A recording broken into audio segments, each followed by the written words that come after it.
Hi and welcome to the Mystery to Mastery website. Something exciting today. You never believe the way things happen. I was doing a sectional rehearsal last night with a couple of dear friends of mine who I've been thinking about doing some kind of filming with in the future. Now there's a new website coming out later in the year and I want as part of that to get together with guys and talk shop and brass playing, players, instruments, just music, just trumpet hang. I want to call it Talking Trumpet. Now, lo and behold, last night, very cool here in Coburg in Melbourne. There's a lot of music going on, and we had a rehearsal for a new band called Off the Leash, which is a Tower of Power cover band, the Australian Tower of Power and tribute show, and it's again, like everything else, it's coming soon. And now on the weekend coming up, the B-sharp big band is recording with Wycliffe Gordon. And so we got 3 of the 4 trumpets together last night just to have a look at the charts and just do a bit of a sectional, so we're ready for the weekend. And we started talking just about stuff, as trumpet players do when they're hanging out. And I've just gone, this is exactly what I want. Wait, and I came in and grabbed my camera and filmed us talking. And it's cool.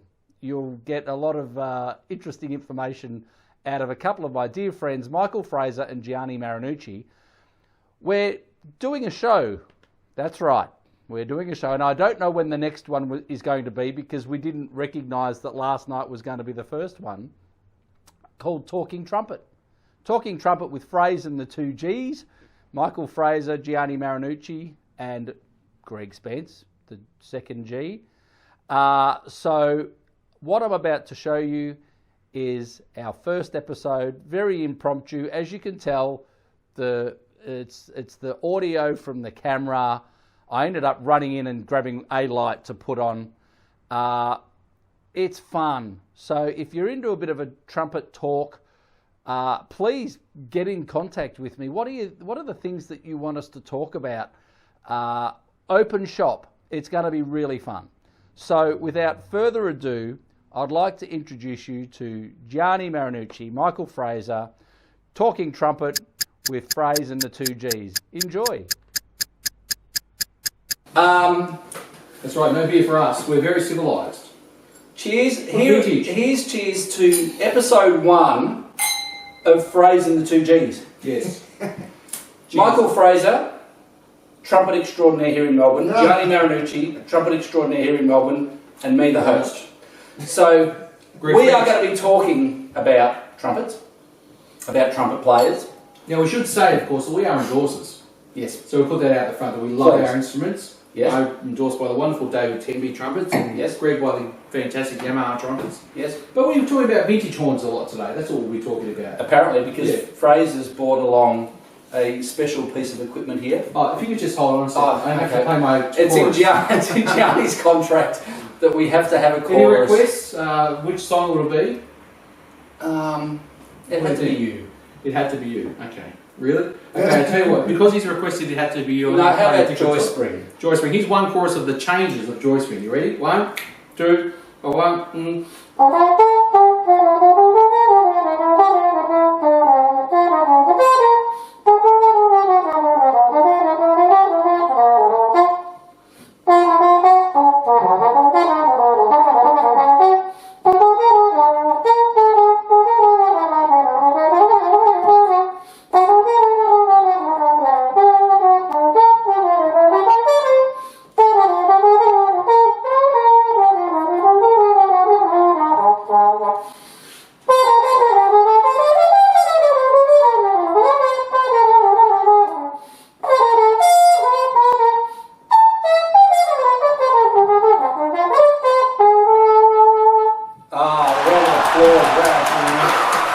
There's nothing I like better than sometimes to have a glass of wine and play a chorus of Joy Spring.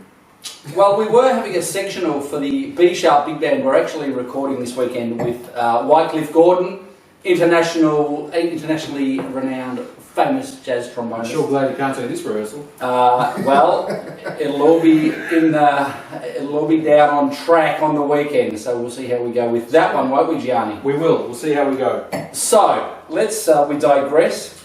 Today we're talking about the Conn Constellation 38B, beautifully brought to this rehearsal by Fraser, and Raided the cupboard.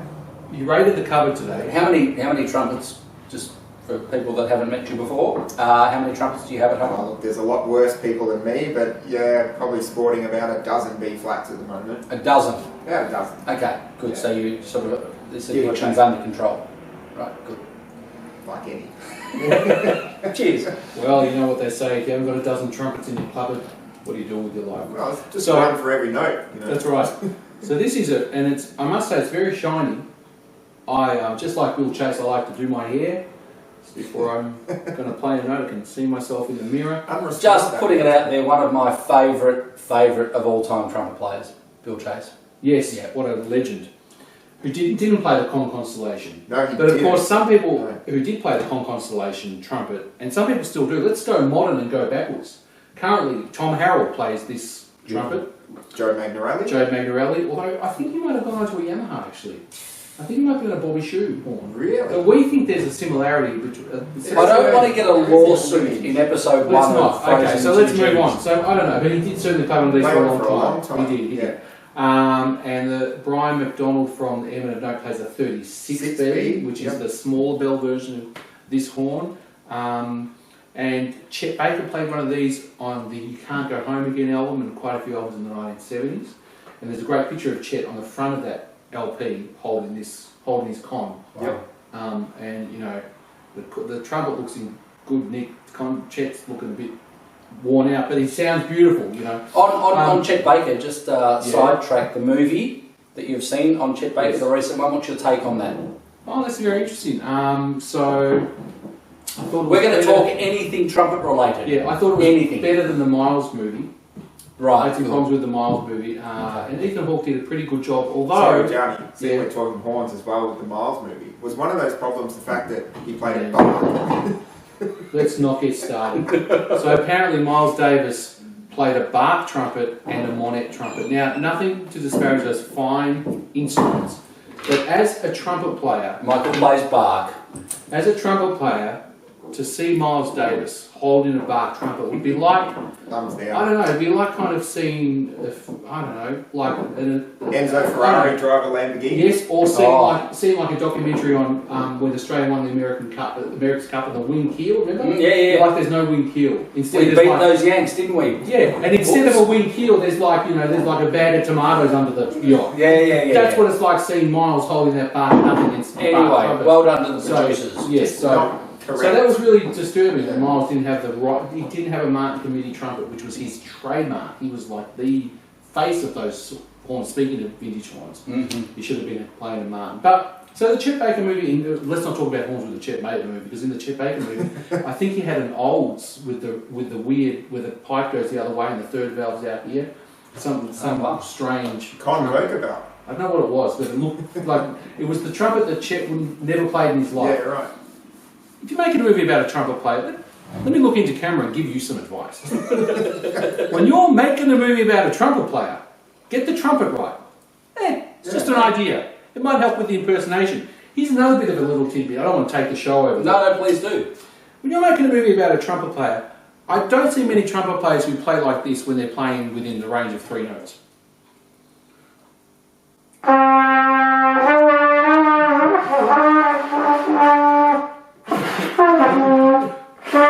Now, Ethan Hawke was just doing a bit of this, right? He's doing a bit of the old...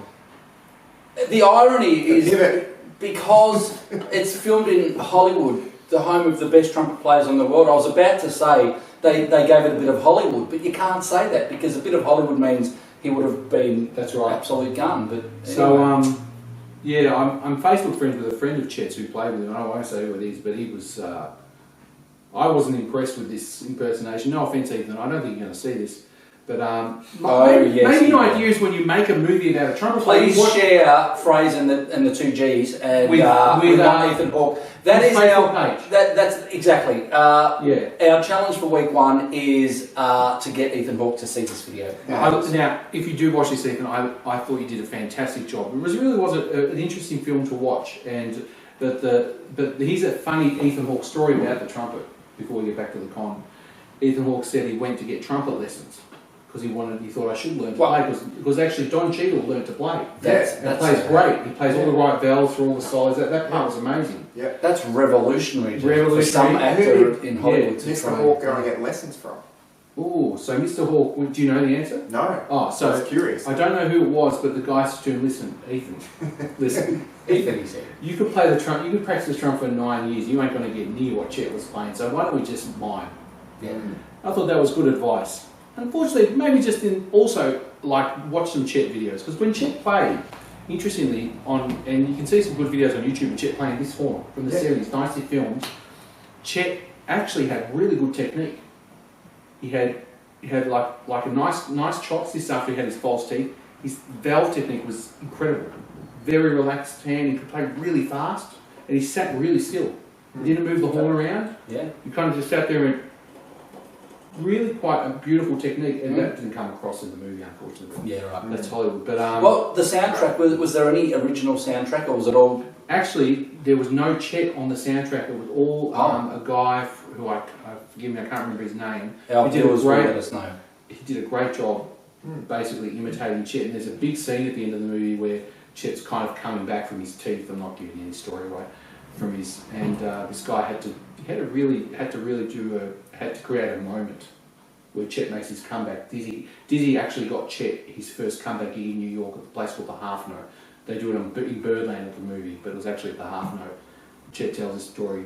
They were playing cards, him and Dizzy got in this gig for his comeback. Chet was still struggling a bit, but in the movie they make a big deal about his six. It's quite a moment. And the trumpet player, whoever it is, did a great job of capturing Chet's spirit, which is not easy.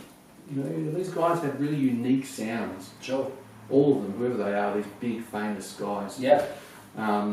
So he did a pretty good job. But anyway, look, back to the horn. Yeah. Frase, tell us a bit more. I'll just take out my well-worn bark mouthpiece and tell us a bit more about the Constellation while I hold my lovely tembi trumpet in my hand. We'd like to thank Penfolds for sponsoring the first episode as well. Nice of them. They didn't even know about it. Can you just hold that thought for a second, Fraser? I just want to have a sip. Certainly. You can cut your drink in here at the same time. We actually started recording the first episode and then I realised the microphone was off. So this is take 2. Since then, Gianni's had 4 more glasses of red wine. That's not entirely true. Okay, sorry, Fraser. That's all right. Hate to bore you, but I probably will anyway. But there's a lot of great information on these classic horns on the Conn Loyalist website. Great website. Incredible. Really good. So, so is that www.connloyalist?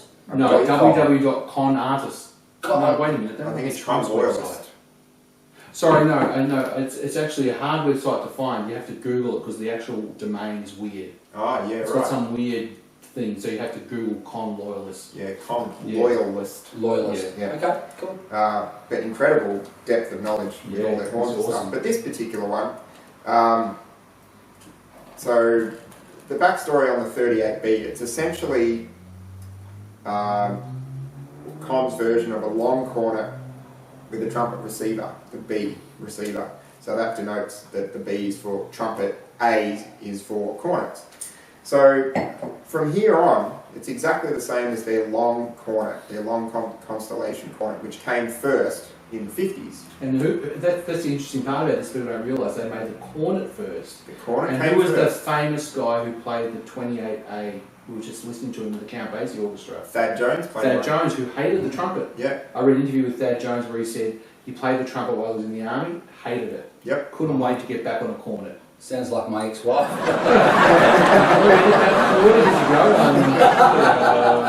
So, to the untrained eye, you'd see someone up the back playing this, and guys playing trumpet. Yeah.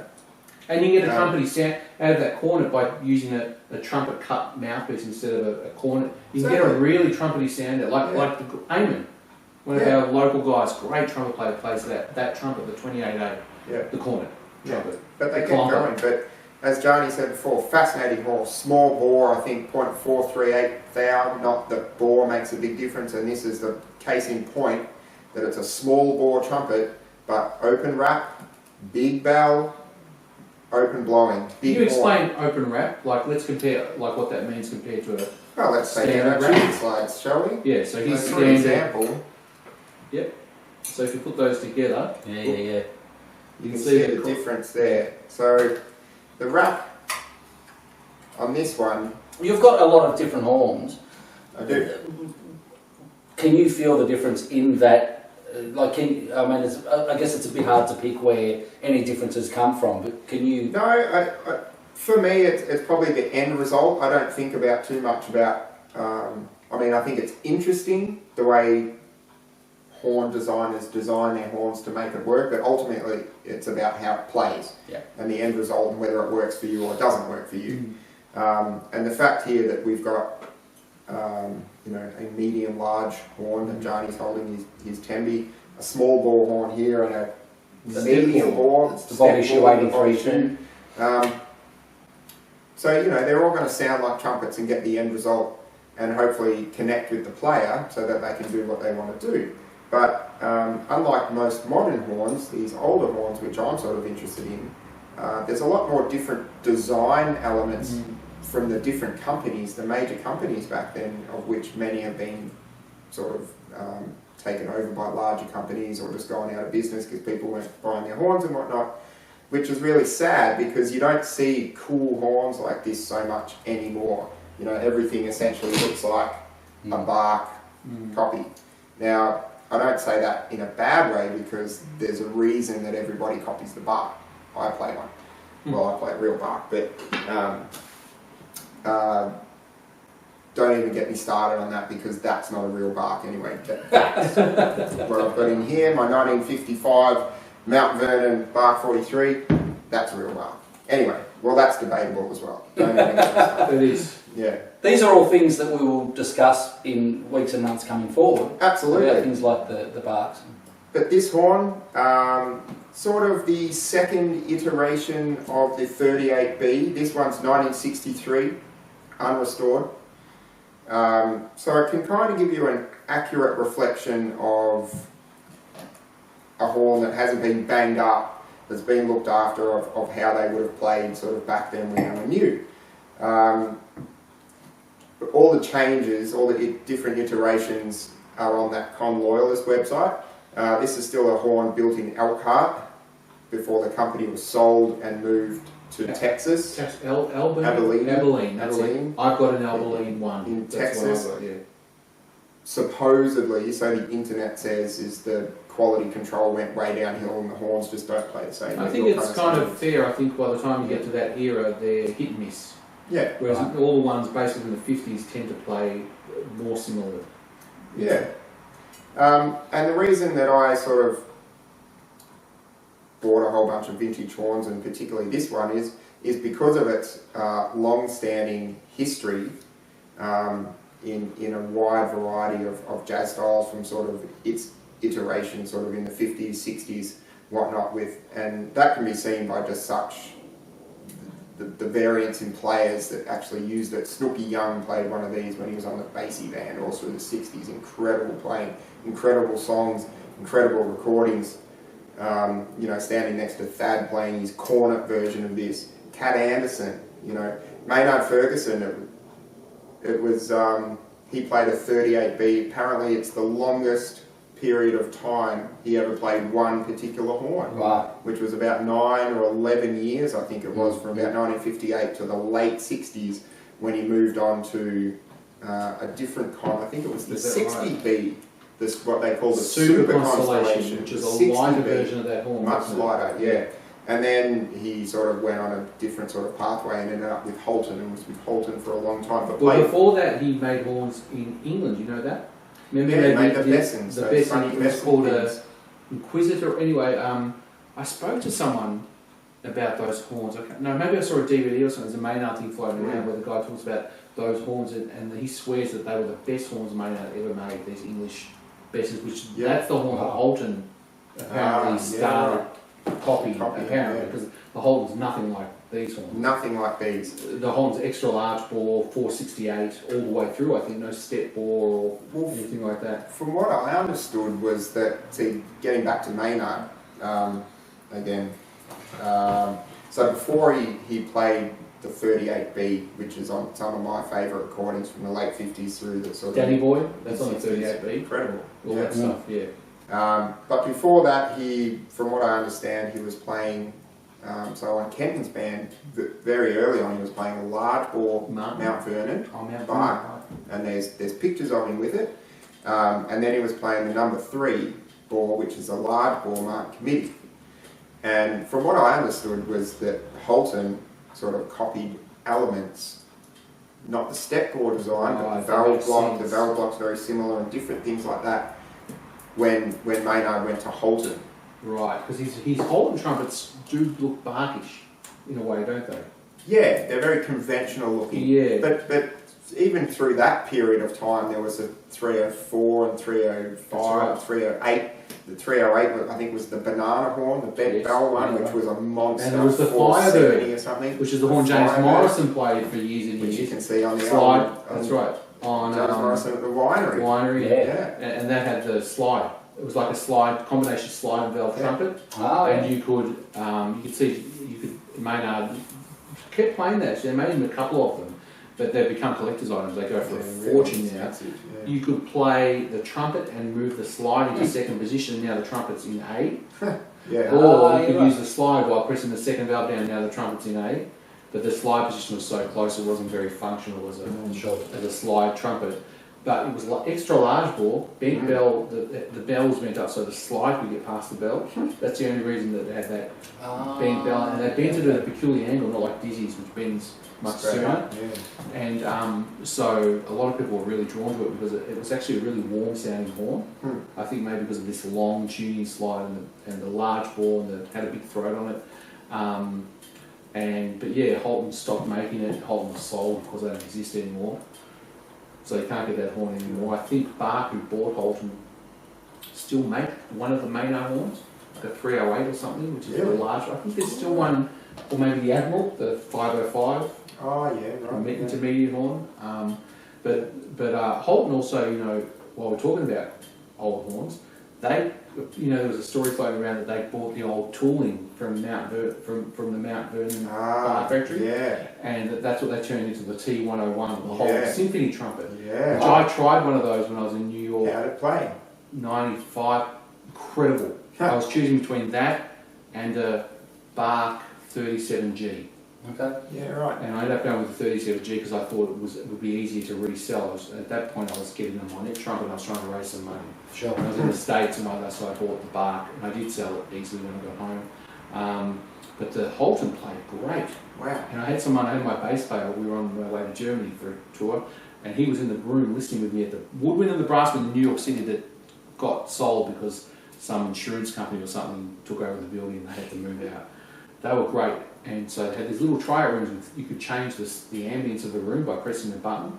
Wow. It was really full on. Anyway, they had the Holton trumpets there. They had these symphony trumpets, copies of Mount Vernon Bachs. Well, the truth is they didn't, as I found out from the trumpet era, was the guy who helped design and posted. Right. They didn't have the old tooling. Right. They took apart a really good Mount Vernon Bach and copied it. Right. They didn't actually have the dies and the tooling. Unlike Benj, which I think did end up at the Cancel factory. I think that's right. That's correct. Yeah. That's why they were able to make the Burbank that you played for a while. You had you had a Cancel Burbank. I did. Or did you have I did for a while.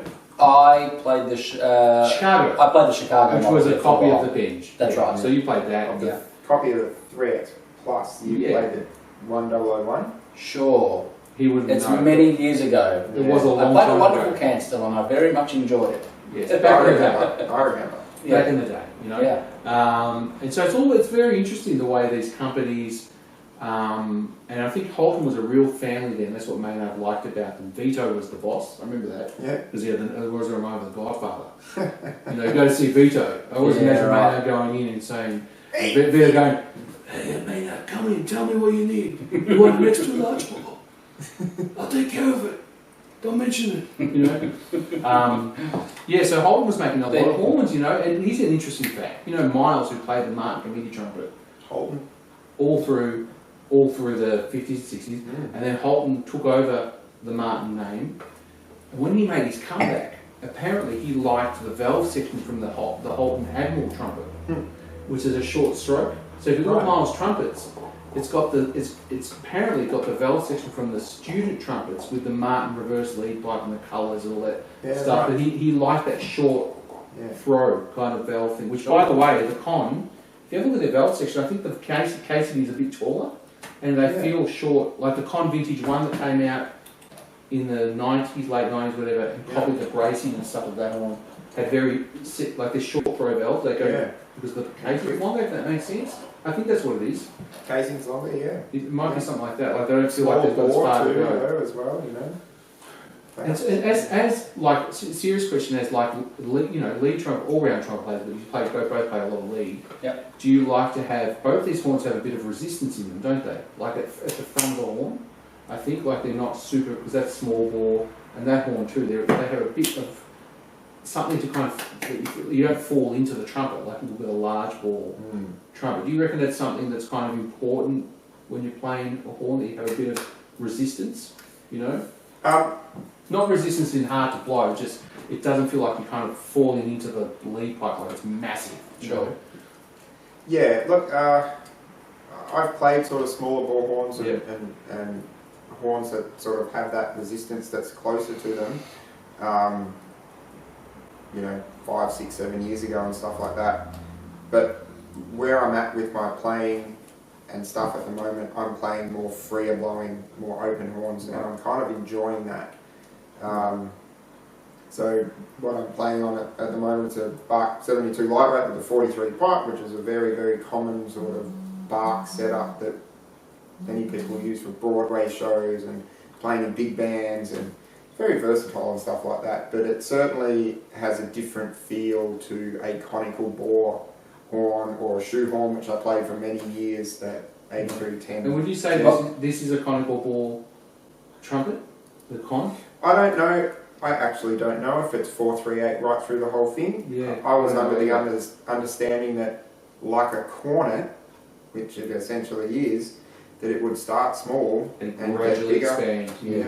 Yeah. I got a set of calipers, but I haven't actually measured bits of it, and it's probably irrelevant anyway because the shoe horn, you know, that is a true step bore. Medium bore, large bore, tuning slide.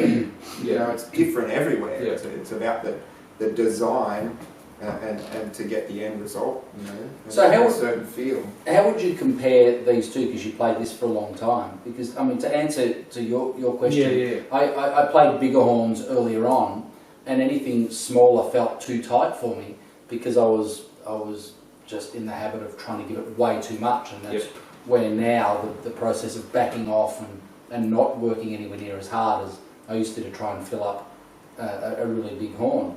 What's your vibe between the two instruments here? You know, I'm certainly not saying that I'm not working hard playing that horn. I'm probably working too hard, but what's too hard? I mean, I can get through a gig, I can feel good the next day. So you can feel the difference between something like this and something like that, that it takes more... not that that's a bad thing, don't get me wrong. Because I'm used to that, probably at more, I don't want to use the term extreme playing, but more sort of higher intensity playing or louder playing or higher playing, where my body is used to exerting an amount of energy to get a result out of the horn. What I'm used to playing, or what I'm used to putting into something to get the result is that at the moment. Sure. So if I picked up that right now, I'm sure I could play nice and easy and get a good sound out of it. Yeah. But could I pick it up and just nail a high G right now? Sure. I don't know. Of course you could. Could I? Trust me, he could. But even like Frase says that he's working, a little harder. He's one of the most efficient players you'll ever see with a sound that absolutely screams out of the bell. It's ridiculous. So it's very fascinating, and the great thing about having you guys on board here is that you know about the gear, and you've done a lot of research, and you've had a lot of experience playing a lot of different instruments in different genres. So to be able to get your opinion, especially on something like this that I play versus a vintage horn, I mean that's kind of what this whole process is about, is exploring different instruments and getting your opinion on it, and having people that have experienced a lot of playing. It's a very valuable thing. I think to some degree the proof's in the pudding, and this goes back a little bit to that so many horns or horn builders today are trying to dominate, or the market's dominated with essentially bark copies, which are a particular type of horn, it doesn't leave room for these different kind of designs that have their place. I mean, when you look at Snooky Young, Cat Anderson, I'm just talking lead play, sort of more lead players here, Maynard that played small ball horns. You look at modern guys that play medium bore trumpets. I mean, you've got Brian McDonald, lead player in the M and a Note, who has, in my opinion, one of the most desirable sitting on top of a big band lead trumpet sounds ever. Like, it's just incredible. Plays a 36 beat, a small ball horn, open wrap, smaller bell than this. Dan Falcone now plays a 36 beat. Right. Hey Dan. Sounds awesome. Roger Ingram. Been playing medium ball horns for years and years and years. He played that early Bobby Shoehorn, the 6310. That's what was even the. Well, what was that 6310B or something? It was the one before the 6310Z. Yeah. Oh, okay. Before that, and then sort of went on from there, and now he's got his own Jupiter horn, which is which is a medium ball horn, but different design. I like that because there's interesting design elements in it. Now that's a true medium bore. That's not a step bore like this. Right. I played the prototype of that when Roger was actually in my studio here. Right. Yeah. And it was a cranking horn. It sounded fantastic. It felt great. Yeah. Heavier than you'd think. Look, I actually can't recall thinking that it was heavier. It was definitely heavier. So basically, when I pick up most trumpets, they're heavier than that. They're heavier than this. So, but obviously the Bobby Shoe, the 8310Z horn, incredible trumpet, super horn. The Tower of Power guys using Bobby Shoe sounds incredible on it. Greg uses it, lots of guys in this town. I used to use one. You used to use one. Sure did. There's still plenty of them floating around Melbourne. It's not a reflection of the instrument that people come and go with it. And I mean, there's so many. The thing is, there's so many good horns now. Coming from all over the world, that it's kind of silly to say that this trumpet's the best, that trumpet's the best, that's the best. This is horses for courses. It's like sometimes you put on a pair of shoes and you go, they feel awesome. One person tries one trumpet, they go, man, I love this one. I feel speaking for me really easily. We'll have different teeth and mouths and whatever, and we feel things differently. Bobby Shoe, famous line, not everyone wears the same size pair of shoes. Right. It's the same about mouthpieces and trumpets. Like Bobby's horn is requires real efficiency. Yep. And that's a particular thing that you have to desire, to just learn how to play the horn. A bark requires a certain thing. Like everything requires, and you just have to feel a connection. Yeah. And if you have the connection, then you can make it work. Gentlemen, it's a compromise. We need to wrap it up. Okay. Only because hang on, we're going to have the out thing. So this has been an improvised version of something we've been talking about for a little while. We were doing a sectional rehearsal for the B sharp big band recording, and it really worked. Look, here's the proof. See, the guys started talking about the committee, and I thought, well, what the heck? Let's do it now. So I went and grabbed the camera and put a light up here after our first failed attempt. But we are going to be talking trumpets of all styles. We're going to be talking styles of music. I'll be getting guests in that play with the Melbourne Symphony Orchestra, touring guests. You name it, anything that you want us to talk about. You've got Frase, Gianni and Greg, Frase and the two G's. And we're going to be coming at you a little more regularly once we get our stuff sorted. He's got a lot of trumpets, and now that we're doing this, he's going to buy more. Gianni, if you saw him at the ITG, yeah. Oh well, now being that you said that, that's not. I was going to ask, is that one for sale? Well, it depends how much you want to. Everything's for sale for a price. Check anyway. Right? Just type in eBay. As you've probably gathered, Melbourne here in Australia has a very, very healthy trumpet and music scene. We're very, very privileged and lucky to be part of it. So we're going to sign off now from episode 1. Gianni's going to play one chorus of whatever the song is, and then Fraser and I are going to come in and completely destroy it. And I'm looking. That's what I want to hear. Here we go. Okay, you ready? Let's do it. You should at least play it on the Conn. You have to play it. I will play my lovely timpani trumpet. Okay. Is that Conn? I said committee. Sorry about that. I'm the only not indoors. Let's pick a key so you can finish on one of those bloody high notes. It's got to be concert E. Concert E? Yeah. It's going to be ridiculous. I'm not playing in concert E at midnight. So let's pick another key. Make it an F. You finish now. You need to finish on an F. Okay. And you need to finish on a double C. Is that okay? That's not okay at midnight. But okay. What about an A? Maybe an A. A triple A. Triple A. Okay. Here we go. Whatever. So this will be in the key of F. Our F. Let's make it G. G for us. And you finish on a G and a B or something. Okay. Here you go. This is one chorus of pins from our G. Our G. Our G. Okay. F. Ready? One chorus of pins. You'll hit the end. Ready? One chorus of pins from heaven.